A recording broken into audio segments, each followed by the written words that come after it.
how much art can you draw? How much art can you draw? Hi, hello and welcome to Reluctant Mongoose, my little space on the internet designed to help keep me accountable for being creative and hopefully inspire you to be creative too. Today is a fun one. I was really lucky enough over Christmas to be gifted these 3 books by 3 of my favourite tubers at the moment. We have Paint It Black by Ashley Monet, we have How Much Art Can You Create by Chantal Arts, and we have Draw Stuff Outside by Emma Naseby Arts. I put a little poll up on my channel and you guys voted, and so today we are going to be working on a couple of the prompts within How Much Art Can You Make. To be fair, I think we might have to leave Draw Stuff Outside until it warms up a bit, because at the moment it's freezing and I'm not doing that outside at the moment. So without further ado, let's get into it. Okay, I know what you're thinking.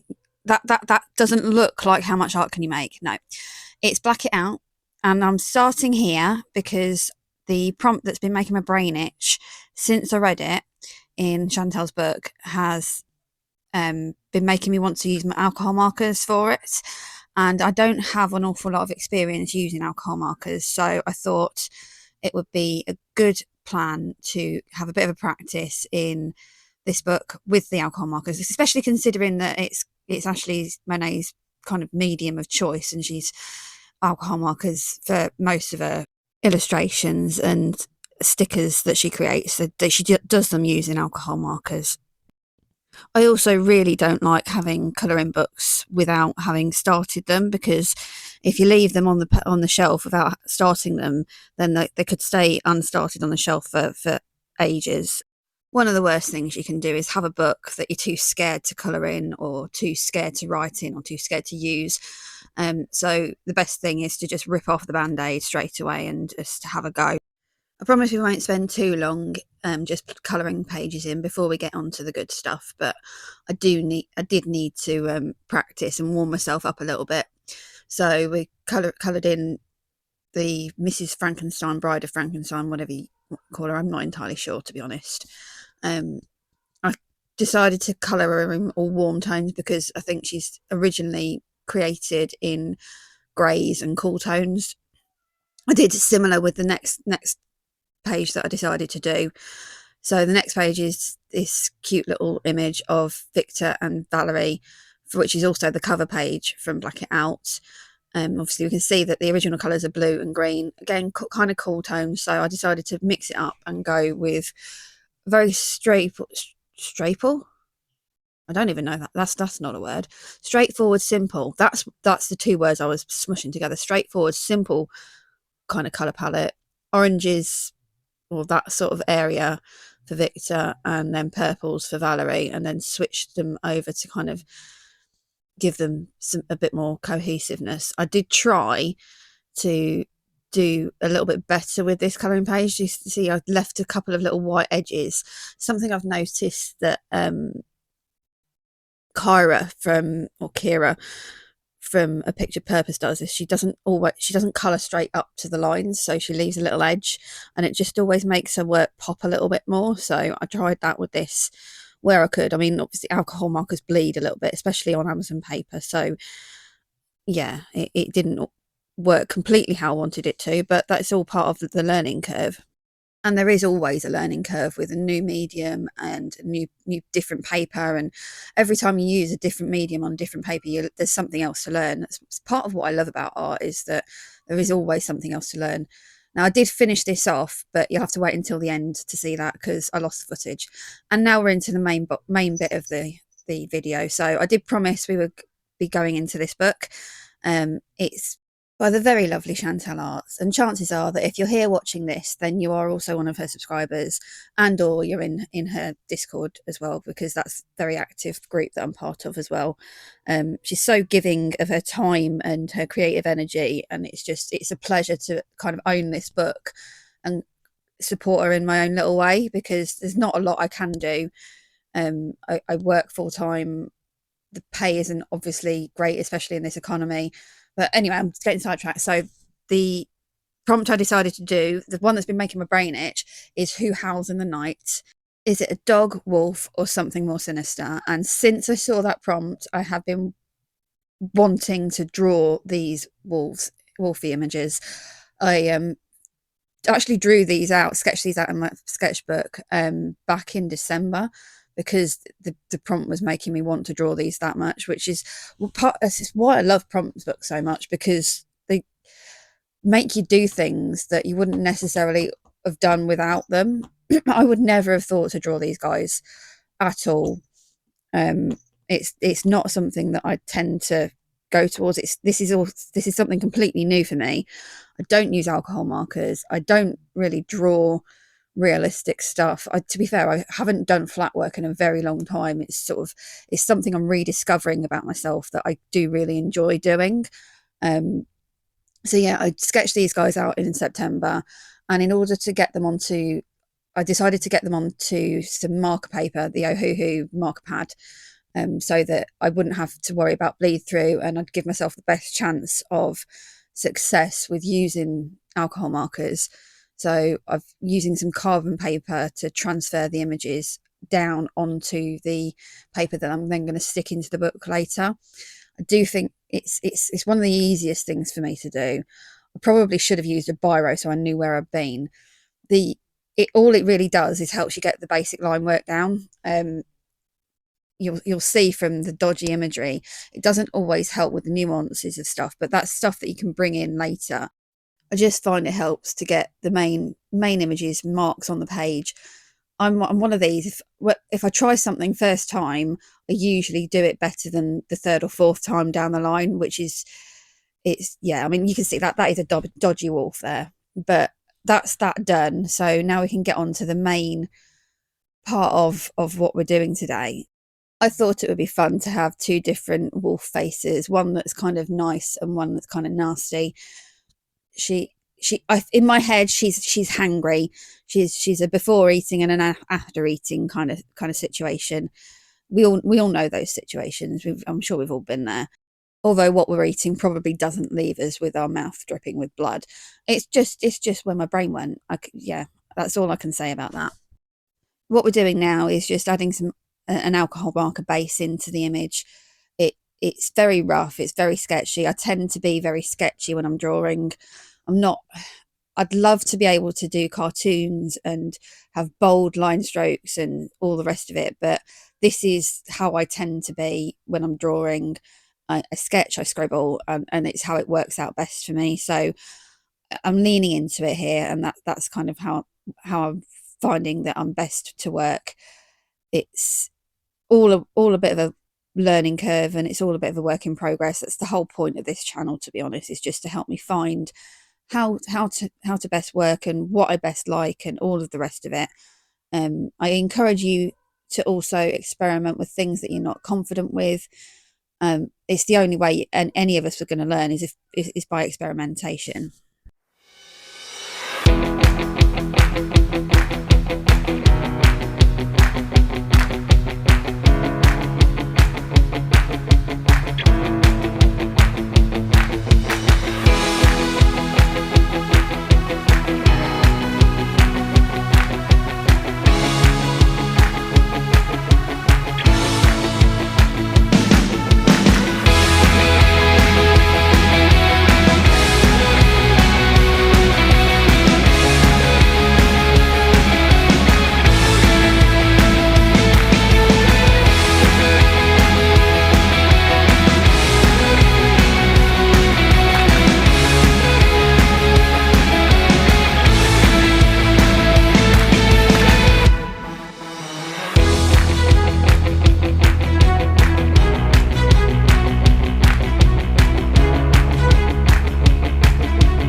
Never be afraid of mixing your medias.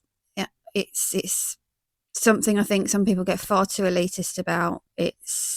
I've gone in with alcohol markers and then gone in with coloured pencils to try and rescue it. I'm now going in with the colourless blender to try and blend out some of the pencils. I'm very much stuck in the messy middle at the moment, and whenever I say that, I get stuck in the middle with you going around in my head. So I'm stuck in the messy middle with you right now, and that's okay. That's good. Embrace the messy middle. The messy middle is very much a crucial, critical part of the process. But it is at this point I decided to take a step back and have a break.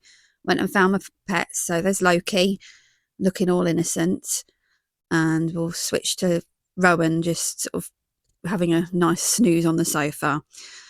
And after a quick break, I was back into it, and I realised that what I needed was some highlights, because everything looks better with highlights. Obviously, silly Lily.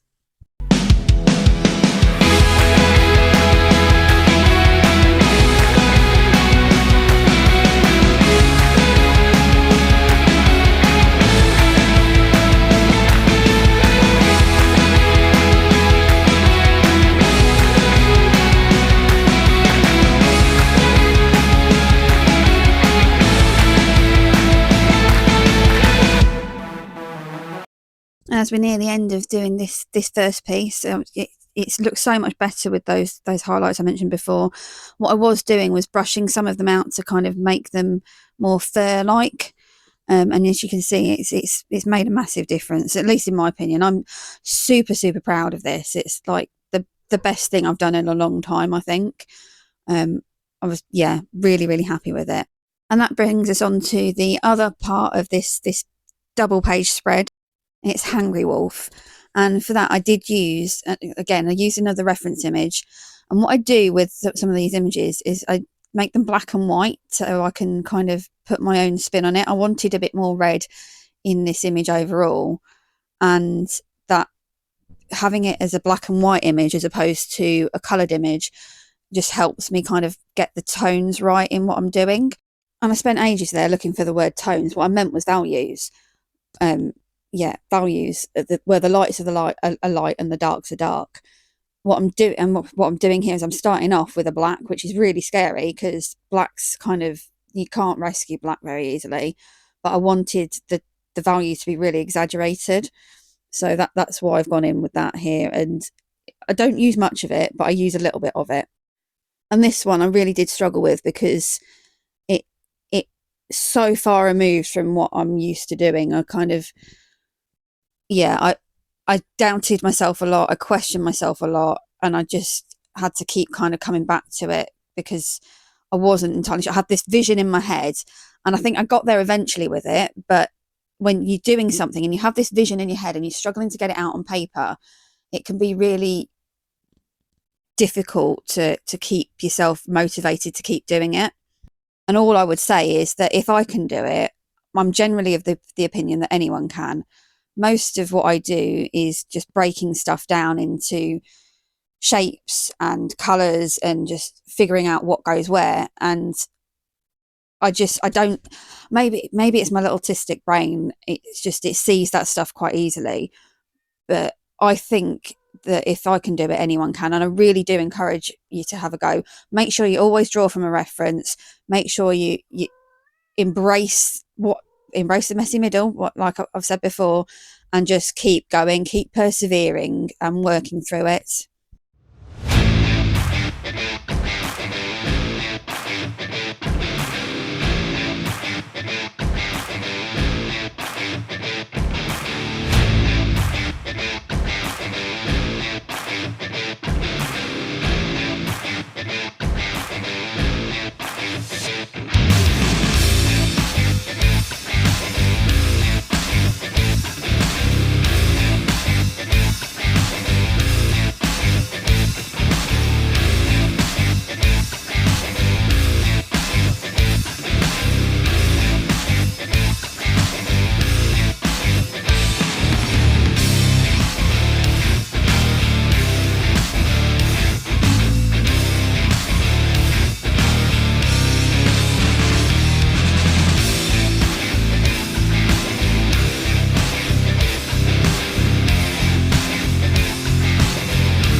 Having gone through all the messy steps before, I knew exactly what I was going to encounter with this. We went through the messy middle together. We went through the adding pencil detail. We went through adding the highlights, and now we're just finishing it off. And then we stuck it in. Who howls in the night? Is it a dog, a wolf, or something more sinister? Stuck it in the book. And now we're looking for another prompt to do. Now this, I think, I wasn't going to do another prompt, but it was just too perfect. It lined up too well with Chantel's most recent video, or at least that most recent at the time of recording. She's done like a 10-11 minute tutorial for how to draw an easy face, and I practiced it a couple of times, and I thought, you know what, I'm going to find a prompt in this book and I'm going to do that as well, because the tutorial is so good and so easy to follow, and it was legitimately the best faces I've drawn in a long time. I've gone through some of my flat work from like before university, and I could do it. I could draw faces, but since restarting doing this, I've been really struggling with it. So I thought I'd give it a go and see how I got along with following this tutorial, and it's so easy. Honestly, if you haven't given it a go, do just grab a notebook, and it doesn't even matter, line paper, whatever, and just give it a whirl, because I promise you'll be impressed with the results. It's remarkable how, yeah, I can't praise the tutorial highly enough, to be perfectly honest. It's one of the more straightforward things I've ever done. It doesn't go through, or you've got to have an oval, you've got to split the face into these different quadrants, blah blah blah blah blah. It's literally draw this shape, draw that shape, kind of like a Harrison's How tutorial. If you can draw a letter C, you can draw a Santa Claus or whatever. That's kind of how it's that simple. I decided then, because it was a Chantel video, I needed to do a Chantel medium, and Chantel mediums to me screams watercolors. So it's been a long time since I've tried to properly use watercolors, and I remember it being a lot easier than the time I had doing this, because I struggled. I'm not very good at leaving things to dry, so maybe I need to just bring my hairdryer downstairs and use that a bit more. But I do remember it being a lot easier.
can see with this that even though I've used watercolour as a base, I've rescued it with colour pencils, and I've used an acrylic marker to bring back the highlights. Super pleased with that. We've got quite a lot done today. We've done 2 pages in Black It Out. We did Frankenstein's Bride, and then we did Valerie and Victor. I'm super pleased with how Valerie and Victor came out. Really pleased with those. And then we did a double page spread in How Much Art Can You Make? Who Howls in the Night? It's Hangry Wolfie and Satiated Wolfie. And I'm really happy with those as well. Really, really pleased. And then we did a half a page spread in Who's in the Mirror? And my plan with this is to come back in maybe 6 months or a year and to try it again and to see kind of how much I've improved. You can see the difference between the first and that's the second attempts that I made. And that's it for today. Thank you very much for watching. Do remember to like if you like the video, subscribe because it really does help boost the confidence, leave a comment below, do all the good things, share the channel if you think other people might like it, and have a great week. Bye.